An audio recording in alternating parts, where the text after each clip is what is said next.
what would you say that would mean the most for our veterans and helping them, walking alongside of them? I love prayer. Prayer is great. But, oftentimes veterans just want others to listen.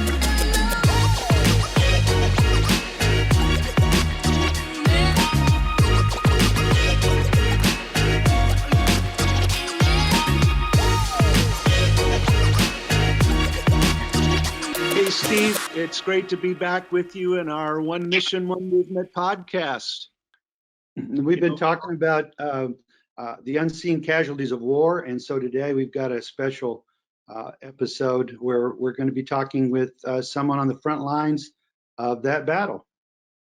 Yeah, she is an incredible guest, a home run hitter in the PCAG, a champion, one of our PCAG chaplains serving in the VA in Houston, Texas.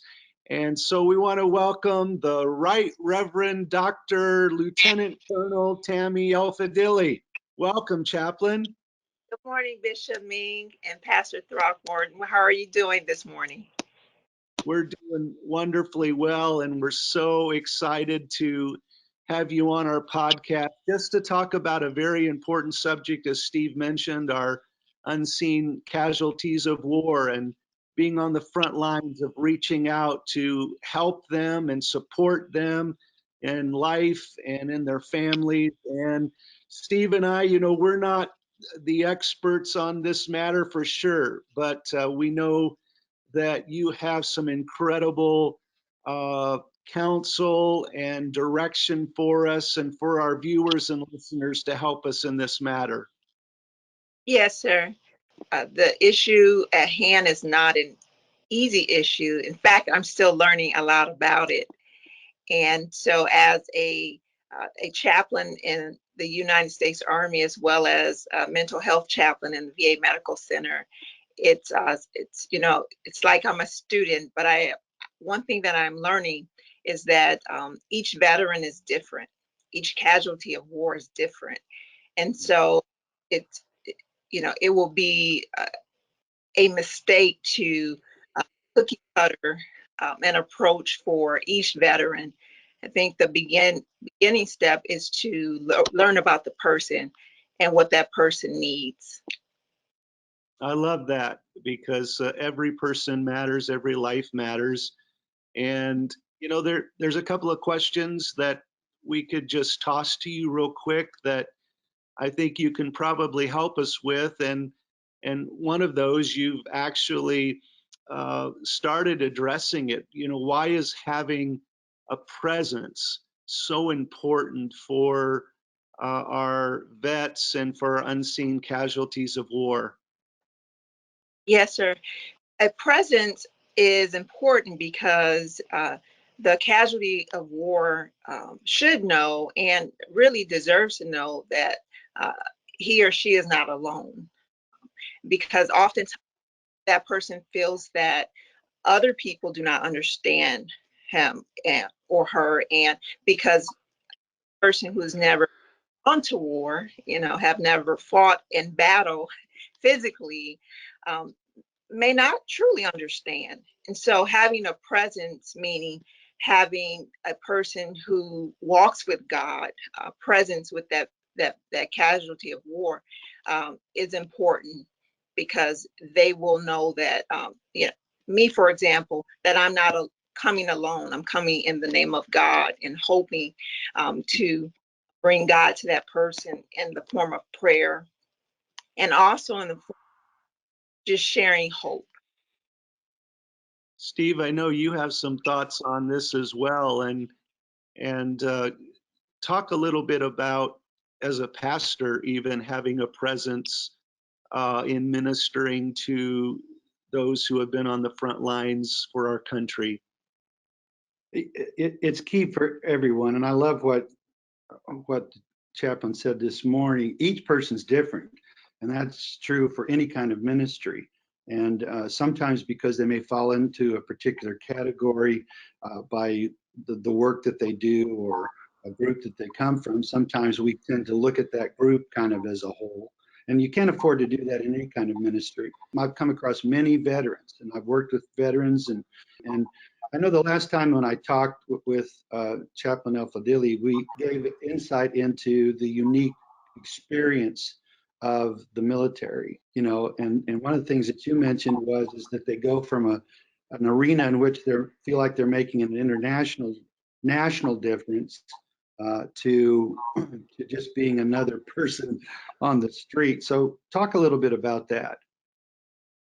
Yes, sir. So when veterans or troops return home, where it's generally peaceful and calm, and they're looking for a new purpose. It's been my experience in working with them. You know, in combat, at war, the purpose is at hand. They understand they're there to serve a larger goal and to defend and to protect. And people, at least the person to their left and right, appreciate that, and they have a shared understanding. When they return home, though, where things are constantly moving, people have their own lives, and the veterans oftentimes struggle where to fit in. Yeah. And many times it's difficult for them to return to any job, because now they're not only trying to figure out where to fit in, but they're also dealing with some aftermath, mentally and physically, of war, of combat.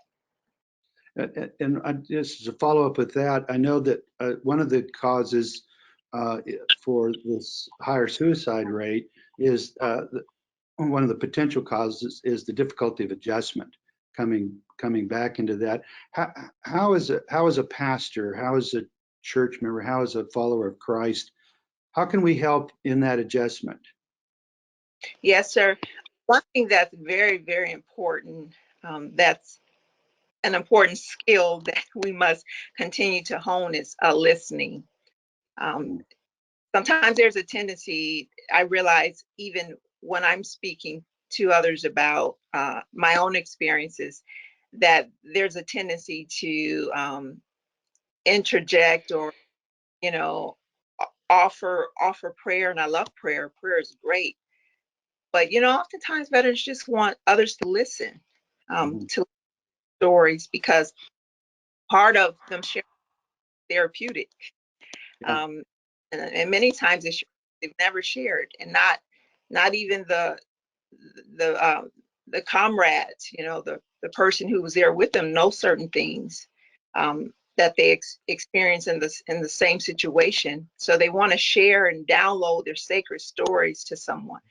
So listening is extremely important. I think that's the first step.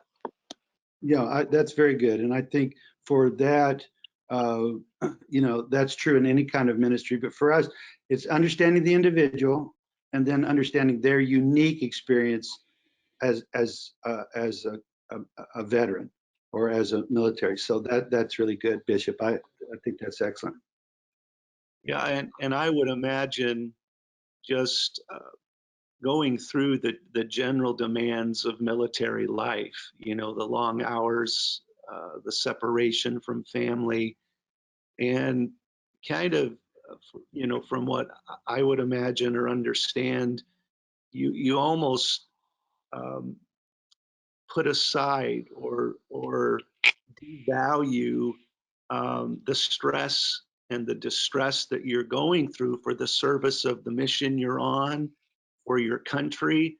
And so then, you know, when you return from active duty, because of that exhausting life and that kind of setting aside of your own personal um, reflection and personal health on behalf of your country, you know, a lot of that suppressed stuff then, you know, begins to come to the surface, the trauma, the challenges that you face that you had to set aside, you know, while you were on your mission, and now you're having to cope with it, you know, back home, which causes, again, a unique opportunity for connection Yeah. from us as Christ followers to listen, to, you know, to walk alongside, to provide missions of mercy or ways to come alongside.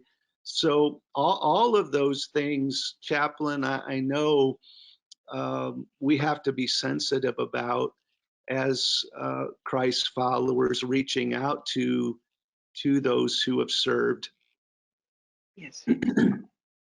Yes, Bishop. And so reaching out to those who serve also requires realizing that uh, they could be suffering from a moral injury.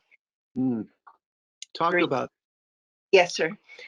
Moral injury deals with having experienced something so traumatic or so great that seemingly contradicts that person's foundation, no values. For example, a person who may believe that God will protect him or her and nothing bad will come to them, and they go into war wholeheartedly believing that, but may walk away from the combat experience with maybe a lost limb Mm. or lost faith, and they may struggle with that. Another situation could be where they experience um, having killed someone, you Mm. know, and then struggling with, you know, injustice and is part of that situation, and wondering have they, you know, disobeyed one of the 10 Commandments, and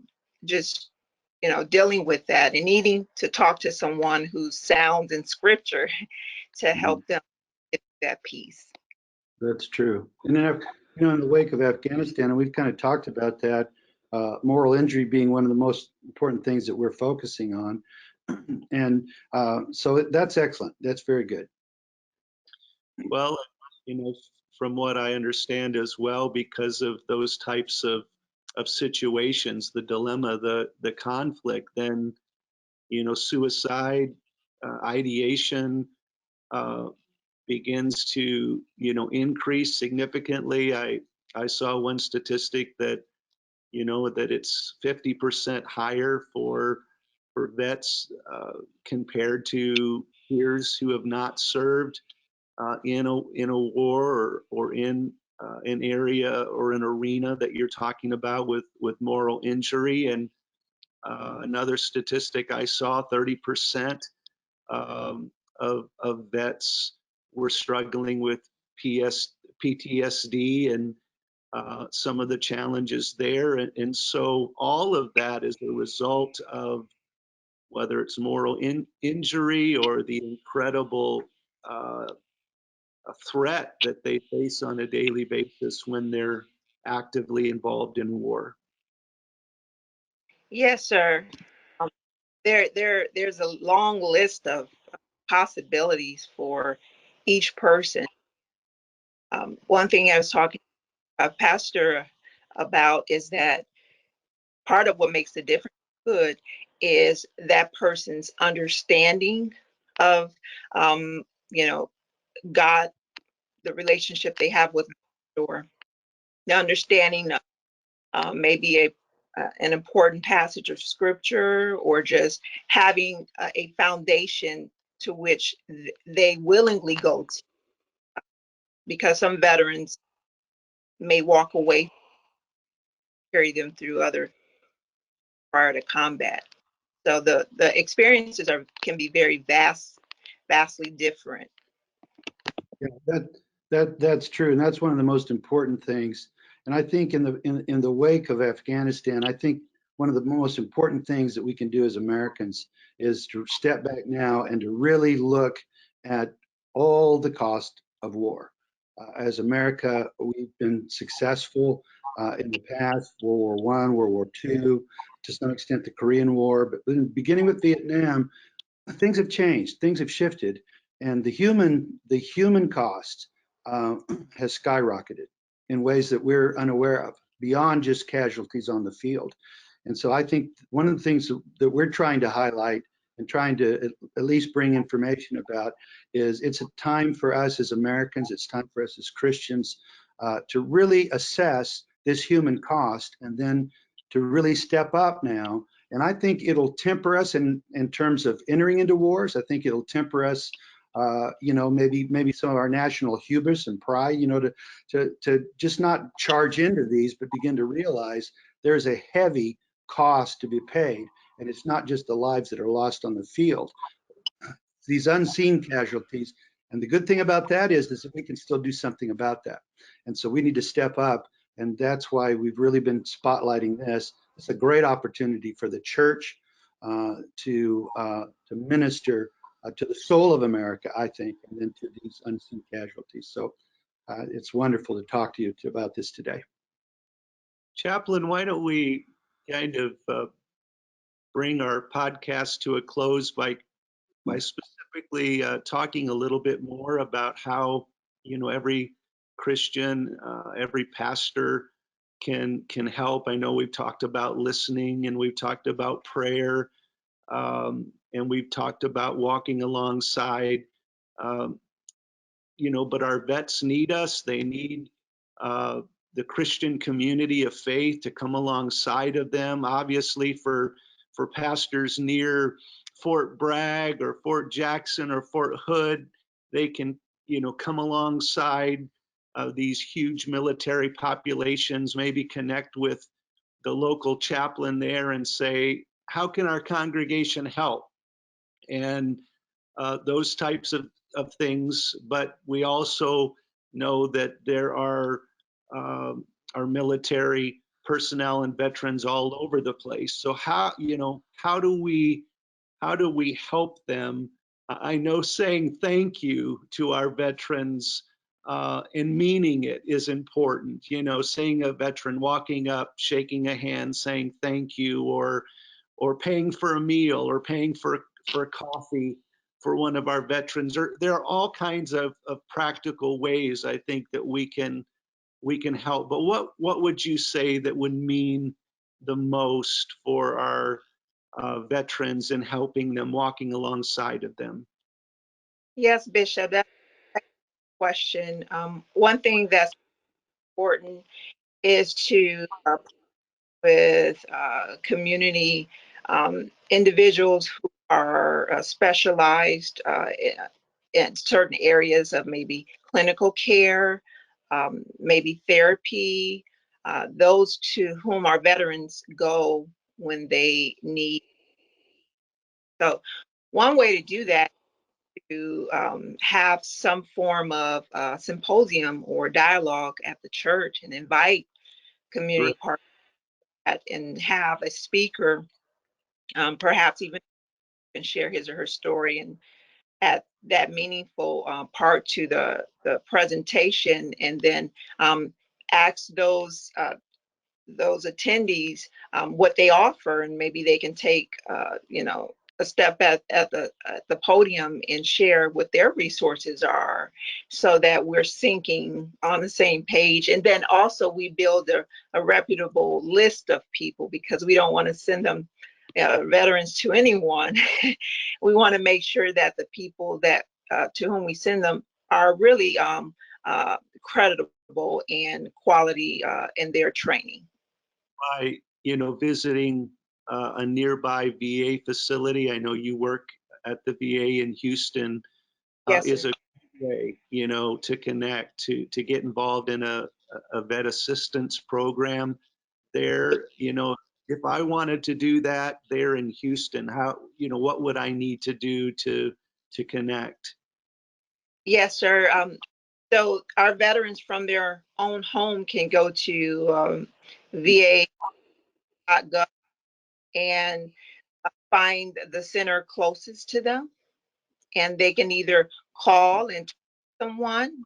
If they need to feel more comfortable about it, they can go visit, or they can complete forms online to get connected. There's so many veterans, Bishop, all over the world, and there aren't as many VA medical centers, of course, which is why it's important for them to find the one closest to them, and the one that probably if they go to another one in another city, they'll probably refer them to the one closest to their residence anyways.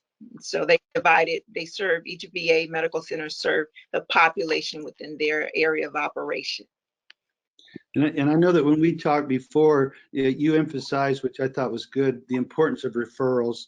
I'm a pastor and I'm seasoned in pastoral care, but I am not a clinical psychologist. I am not a psychiatrist. And so it's challenging enough counseling with people outside the military, but it presents so we pray for them. And so I think what we're kind of saying today is listen. The first thing is to create a format or to actively listen, to try to come to a deeper understanding from them what they're going through.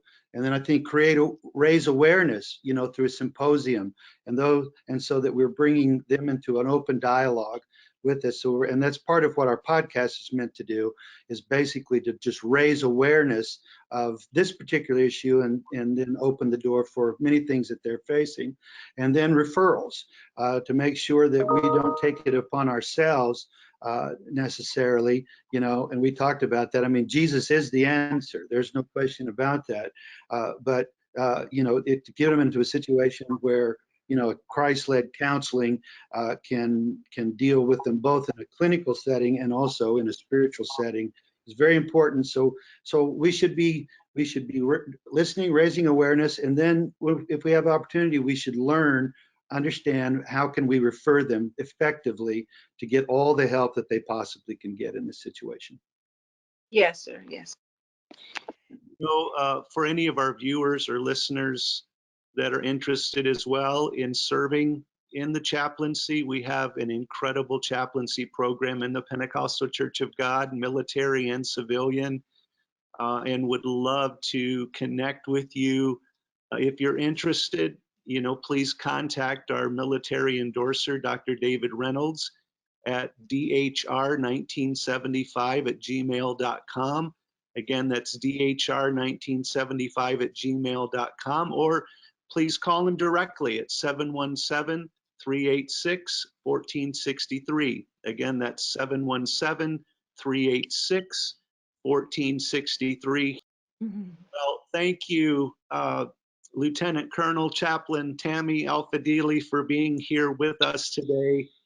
You've been an incredible inspiration to us, and sometimes we forget about the forgotten casualties of war, but as a nation and as the Church of Jesus Christ, we must not forget them. And we appreciate the work that you're doing on the front lines of ministry. Thank you for joining us today. Thank you for having me, Bishop. It's been a pleasure. And Steve, we always like to finish our podcast in a certain way. Are you ready? Ready. Here we go. One mission, one all to God. Yeah. Thank you for listening to the One Mission, One Movement podcast. This podcast is sponsored by the Pentecostal Church of God, which is a body of believers in nearly 70 nations around the world. So we certainly invite you to join the movement by visiting our website at pcg.org. But more importantly, we want to inspire you to pursue God's presence, contend for mission, and grow the church. So if you liked today's episode and you're excited about more to come, be sure to like, share, and click the subscribe button for more updates. Thanks for joining us today, and we'll see you next time.